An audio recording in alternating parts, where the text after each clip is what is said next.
Mga kabakal, lilinisan ko ulit itong aking personal use na kalan. Yan siya oh. Pinatuyuan ko. August 7 pala yung huling linis ko nito. Ano na ngayon?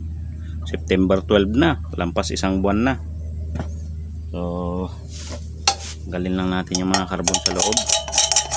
Maganda kasi pag pinapatuyuan nyo palagi pagkatapos yung gamitin. Yan. Para next gamit nyo madali lang siyang tanggalan ng karbon. So ito hirap na naman tanggalin.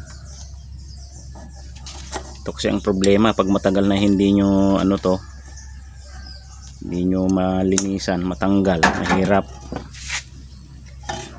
tanggalin. Pero yun, tanggal pa naman. Yan, 1 month yun ha, mahigit 1 month 4 days. Okay pa naman kahit kung isang buwan. Pero pag nakaligtaan nyo, inaabot kayo ng ilang buwan, mahihirapan kayo. Ito. Yan. Ito madaling gawan ito ng nozzle kasi hindi nyo na kailangan ng coupling na pangdugtong. Ito kasi yung coupling na yung nandun na nakaabang. Kailangan nyo niple. Ganito. Yan, thread yung nasa dulo, hindi niple yung nasa dulo. Thread ng niple, hindi coupling. So ito, meron akong extrang isa dito na ganun na design. Ito ang itatry ko na ilagay muna habang lilinisan ko yun. Yan, maganda kasi pag may extra kayo. Ito may lalagay dito. Yan,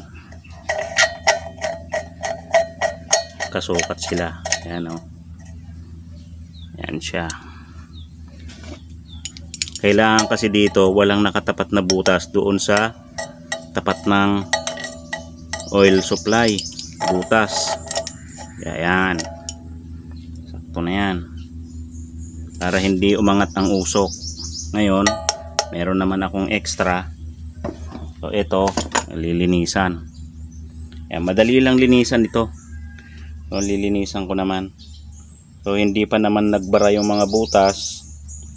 Okay pa naman sila. Yan oh.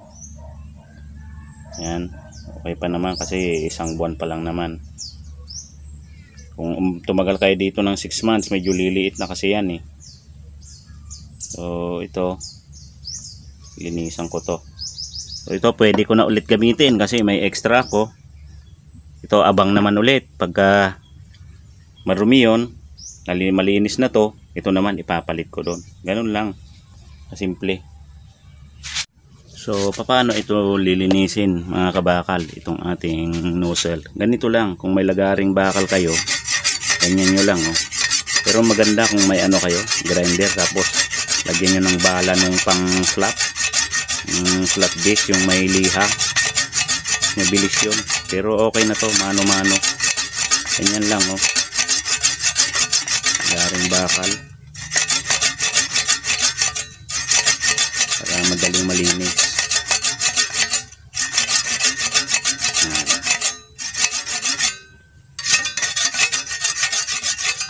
Maglinis oh. Ganda kasi pag ganito natatanggal yung mga carbon dyan na nakadikit.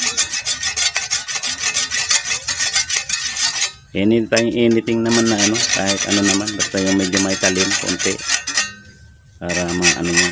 Ito maano rin yung daanan ng thread. Yan o.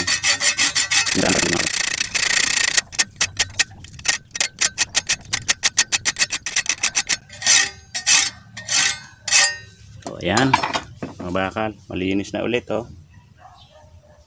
Ayan siya.